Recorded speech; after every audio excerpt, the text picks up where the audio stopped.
Hi, and thank you for joining me in today's reflective moment.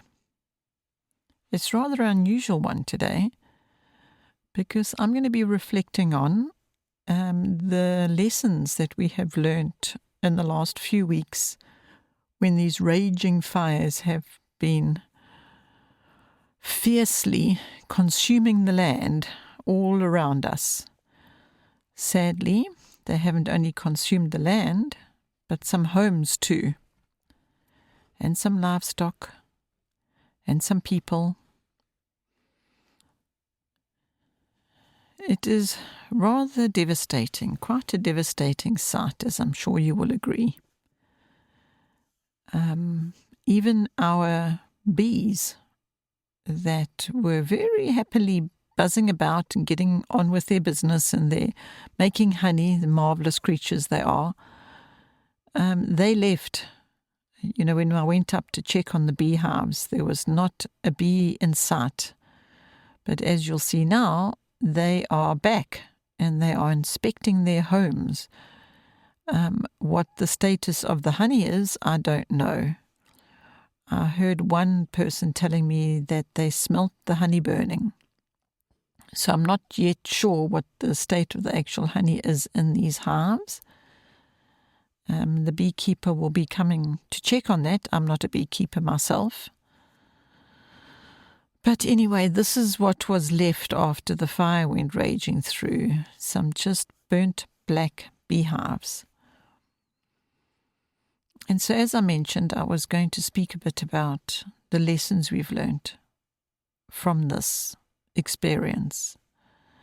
It has been rather alarming. There's been a lot of people that have been severely traumatized. In fact, the place where we live, there's a few widows that live here. You know, over the past 5 or 10 years, they've lost their husbands, couples through COVID and so on, and now they continue to live here. But with this fire raging through, they didn't have help or support, so they had to flee down to the dam, because we've got a few dams on the property, and just waited out there at the water's edge where they felt they could at least be protected. You'll see in this particular shot that the fire was so close. I'm showing you there with the window, through the window, to just show you that the flames were arriving at a rate right up to the walls. However, as I've also shown, some houses were completely consumed. Fortunately for us, we managed to protect the homes with just, teams of people fighting the fires. As I've also mentioned, there's been a few lives lost during these firefighting experiences, trying to get this raging fire under control. The winds were pumping at over 80 kilometers an hour, so you can just imagine the speed of the fire and how difficult it was to control it. Well, we couldn't really. I'm showing you this little picture here now of those little brown trees you see, the short ones.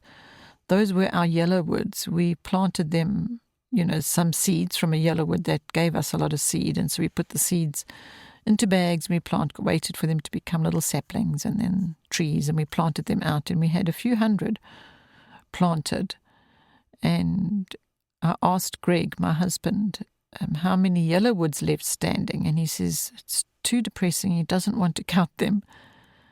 And it changes this perspective of what is depressing when you see your neighbour's homestead and everything they own, their vehicles, even pets and livestock, were ravaged and came to their end in this awful fire. So what has happened is the community have put together a group, and they've asked everybody to please share on this group the lessons that they feel they have learned from this fire and this experience, and so we can all grow together. And one way that we've grown in, for absolute certain, is to see and be encouraged by the tremendous community spirit and support, and how people just get together, pull together, and do the best that they can in the situation, and just helping each other in any which way. That has been something, a lesson to reflect upon, and that is to see and realize how strong your community is around you, and how when such tragedy like this is, on your doorstep, and how people have been able just to put aside their own sorrow while they consider others that have lost so much more than themselves. So, tragedy like this definitely jolts one into perspective alterations. And although you can see by this image that Oikos base, those green roofs that you see, that is where Oikos base is run from. And it came very, very close to us losing it all, as in, even all the stock that's held in there. It's just unthinkable, really. However, you then are very quickly reminded of the fact that your neighbor lost their home, their pets, animals, vehicles. So, reflecting on that definitely alters one's perspective. And even though we are still in the midst of this, and everywhere we look is black and charred and devastation surrounding us on every north, south, east, west, we reflect upon those who have lost so much more. And how can we help them? What can we do to support them? And it just suddenly changes one's own sorrow into focusing on another's greater sorrow. And you know what? It makes me think of this. My mother used to say to us when we were little, if you're feeling sad about something, go find a way to help somebody else. Go do something that'll be helpful to another. She used to say that to us. Sure. And now here we are. And that little lesson that she used to give us is ringing very loud in my ears right now as I think about that and think about what it is that we can do to help those that are suffering through this tragedy.